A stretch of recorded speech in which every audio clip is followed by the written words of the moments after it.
So Hannah, I'm currently teaching English as a second language, and I love for my students to get confident in producing English or increasing their ability, their listening ability. Yeah. So I know that you speak English as a second language, but you do such an amazing job, and it's inspiring to me. So I would love my students to improve and like it. And so because you're a perfect example, what are some strategies you have for my students I could tell them? Right. Firstly I worked on listening, and there's so many websites that are designed for English learners. Right. Like Elo here, you are listening to, Yeah. and what YouTube or any, Right. so many sites that you can check on, and yeah, like that. I'll probably start with the listening first. Okay. So you said firstly listening. So why is listening so important? It's because when you want to communicate, of course, the English as a tool, communication tool, you have to understand what the speakers say. So Right. first I worked on listening, and then by listening the audio or the sound, then you can learn the vocab and also spelling, and the meaning, of course, and eventually you can move on to next English skill. So that's why I start working on listening first. So what about anything else that you have? Any other strategies? Personally, I found it learning vocab, and especially idioms, helped me a lot. Yeah, idioms are tough. Yes, because often I found it difficult to understand what the speakers say. I could hear or I could understand what the single words they say, but sometimes it was hard to sort of grasp the meaning, what they're actually saying. So learning idioms or vocab helped me a lot. Yeah. So when you learn the idioms and you Yes. can understand them, did you ever use them yourself? To when you like tried it out in the wild, so to speak, using the idioms you learned? Yes, I did. At the same time, I started watching like American TV dramas, and in that sense, you can sort of understand in what situation you can use those particular phrases or idioms. And by learning the idioms and vocab and the settings or the environment, the situation you can use, then you can sort of actually try to use them. At the same, the beginning I was so nervous. Right.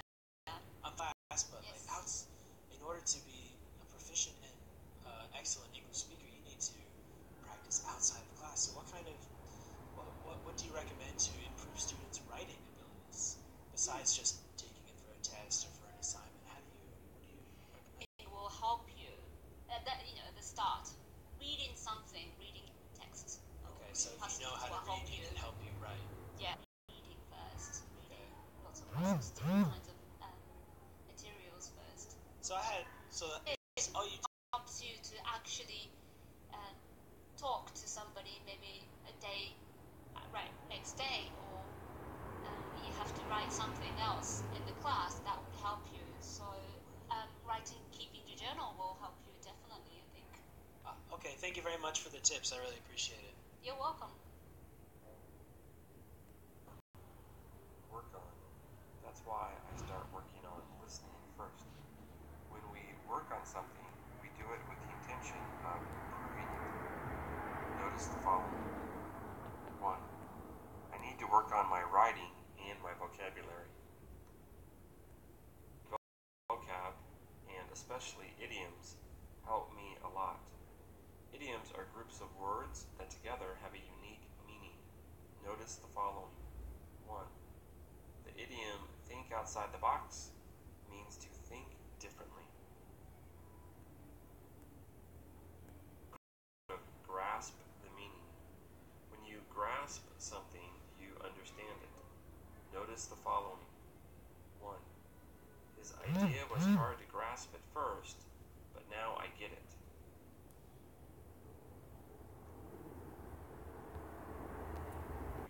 Try it in the real world, or you try it in a practical situation. Notice the following. 1.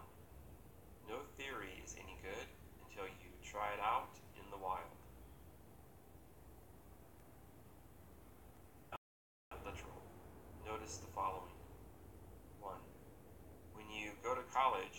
should let your hair down, so to speak, meaning you should have fun and not be too serious.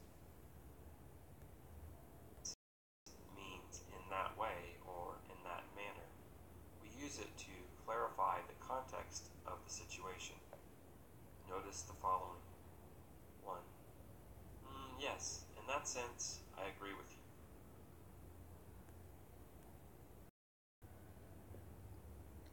Tips for learning on TV.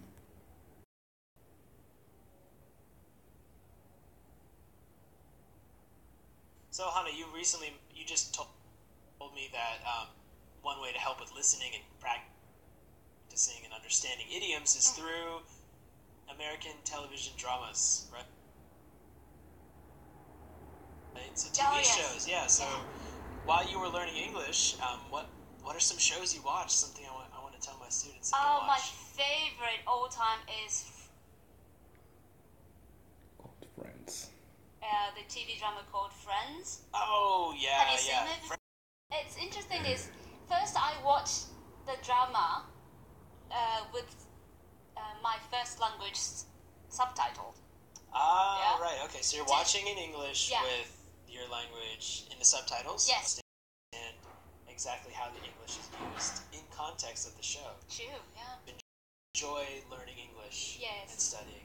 So actually, you said Friends, right? Yeah. So saying while you're listening the first time, you can put the subtitles on, like you said. Yeah, exactly. And there are so many. Are there any others that you've heard of? So Friends, I know is popular. Many people know Friends. Full House. Full House. Yeah. Yes. Okay. That way, Friends or Full House, that people. That's daily English. Yeah, daily life English. Okay, so you introduce a series of points. The speaker uses it to show there are multiple points which will come in order. Notice the following. 1. First of all, you are late. Second of all, you are not ready. Así es todo. A playboy is a man who dates a lot of different people and is not committed romantically to just one person. Notice the following. 1. I was a playboy in college, but now I am married. Video to help viewers who cannot understand the original language. Notice the following. 1. TED Talks have subtitles in many languages. Closed caption. Closed caption. They have a closed captioning or a subtitling. Closed captions are the text of the spoken language on a video. They appear on the screen so the viewer can read the script rather than listen to the audio. Notice the following. 1. Closed captions help people with poor hearing.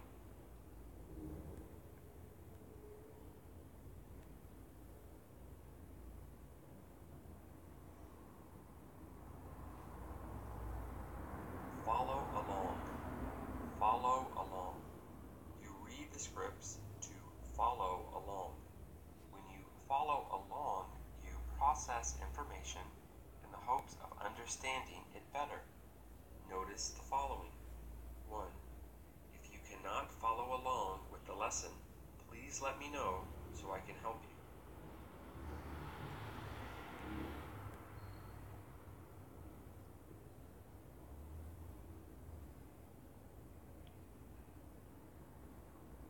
Tip. Tip. Thanks so much for the tips. A tip is advice someone gives another person to help them in a particular situation. Notice the following. 1. She lived in Rome, so she gave me tips for when I go there.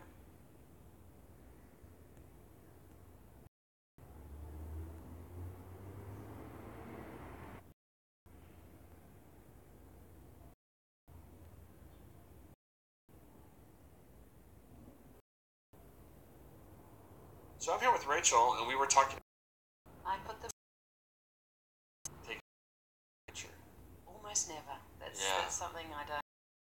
For the chair. Couch has been replaced. It's fine. I'm always amazed, like, who buys new furniture, because when you can just buy one used or whatever for $10. I almost exclusively cost a fraction of something new. Yeah, that's why. Yeah. Cheaply, but definitely breaks down. That's a pretty easy one. What about the TV though? The TVs don't break down; they go. Several electronic items. Lost a keyboard and a computer. I think we lost 2 out of.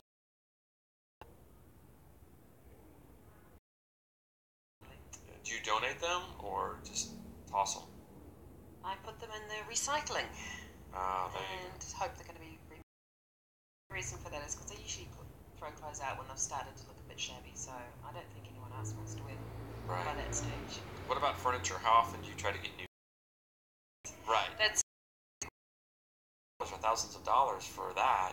You can just buy one used or whatever for $10 or $20. Definitely. That look really nice in your house, and I've definitely sworn off plastic. I think plastic's stuff like that. Like how often do you buy? Or that we just wait until that breaks down. That's a pretty easy one. What about the TV though? Lost several electronic items. Wow. Pretty much. Wow. I did not know that could.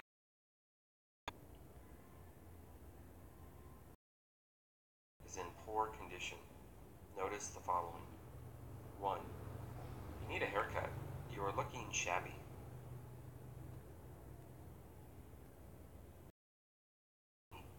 It is the only option. Notice the following. 1. This room is exclusively for teachers, not students.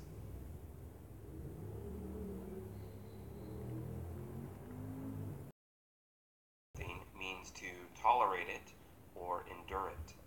Notice the following. 1. At his job, he puts up with a lot of abuse.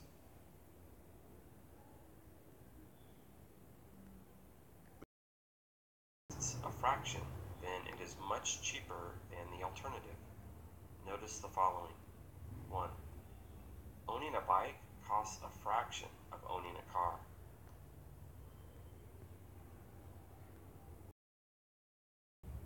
When something breaks down, it no longer works properly or as well as it did before.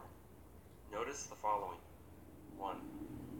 As people age, their bodies start to break down.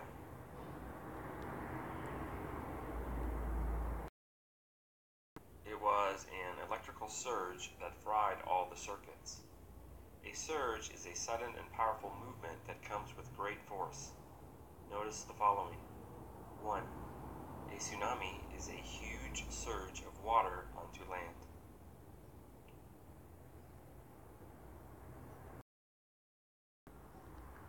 Olga gives tips on adapting new life habit. So I'm here with Olga, who is a health coach, and I thought we would talk about learning. So people have to learn all these new things to be healthy. It might be a big change in their life. What type of advice would you give people for completely adapting a new change and learning new things? There are 4 H's that are cornerstone of this learning concept. Okay. So you basically you take in the information and okay, then the next step? So the next see if it's true, right? Like, so intuition, is it something that's believable, if it's something that's true? Exactly. You can call it gut feeling, intuition, talking to angels. I teach bioresonance based on that. It's how to raise your intuition to the pretty much brain level and understand yourself. But it's not gut feeling is not an H. So I bring all this knowledge into your life and see how it works. Same goes for your memory or anything else in your life. Oh wow, that's great. Okay, so then the last one is